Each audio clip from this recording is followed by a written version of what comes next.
হুগলির তৃণমূলের তারকা প্রার্থী রচনা বন্দ্যোপাধ্যায়কে নিয়ে উন্মাদনা চলছে। আজ সপ্তগ্রাম বিধানসভা এলাকায় প্রচার করলেন রচনা। প্রথমে সেনেট বিশালক্ষী মন্দিরে পুজো দিলেন। সেখানে প্রার্থীর সঙ্গে ছিলেন মন্ত্রী বেচারাম মান্না, বিধায়ক অসীমা পাত্র সহ অন্যান্যরা। মন্দিরের গর্ভগৃহে বিশালাক্ষী মায়ের সামনে পুজো দেওয়ার সময় বেচারাম মান্নাকে চিৎকার করে বলতে শোনা যায়, মা 4 লাখ, মা 4 লাখ চাই। পাশ থেকে একজন বললেন, তবেই জবাব দেওয়া যাবে। গত 2019 সালে লোকসভা নির্বাচনে হুগলি কেন্দ্রে তৃণমূলের ফেভারিট রত্না দে নাগকে পরাজিত করেছিলেন বিজেপির লোকের চট্টোপাধ্যায়। সেবার তারকা এনে মাত দিয়েছিল বিজেপি। এবার তৃণমূল ও তারকা প্রার্থী দাঁড় করিয়েছে। গতবারে পরাজয় মেনে নিতে পারেনি তৃণমূল, তাই লকেটের বিরুদ্ধে রচনাকে ময়দানে নামিয়েছে। রচনা বন্দ্যোপাধ্যায় দলের বেঁধে দেওয়া কর্মসূচি অনুযায়ী প্রায় প্রতিদিন প্রচারে বের হচ্ছেন।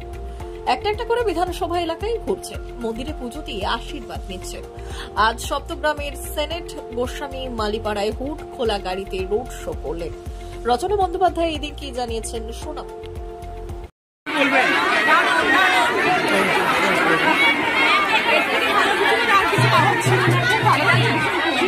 যতদিন যাচ্ছে এক একটা নতুন নতুন পরিবেশে ঢুকছেন, নতুন নতুন অভিজ্ঞতা হচ্ছে, কত মানুষের সঙ্গে দেখা হচ্ছে, কত মানুষের ভালোবাসা পাচ্ছি। আমি আপ্লুত। কি ভাবছেন এই হুগলি লোকসভা কি নতুন একটা যত দিন যাচ্ছে তত দায়িত্ব বেশি বেড়ে যাচ্ছে, কর্তব্য বেশি বেড়ে যাচ্ছে। সত্যি মানুষের সাথে একটা ভালোবাসে তাদেরকে। দিদি নাম্বার 1-এ মানুষ পুরস্কৃত হয়, আপনাকে জেতালে কি মানুষ পুরস্কৃত হবে? হুগলির মানুষ কি পুরস্কার পেতে পারে? পুরস্কার পাবে, আমাকে পাশে পাবে, তাদের দুঃখ, তাদের যা যা অভিযোগ, তারা যা যা আমাকে বলতে চান সবকিছু বলার সুযোগ আমি এতদিন থেকে পাইনি। বিরোধীরা কি করতে পারবে না বলে বলছেন? বিরোধী দল যে বিজেপি তারা তাদের কাজ করুক না, আমরা আমাদের কাজ করবো, আমরা সবসময় বলি।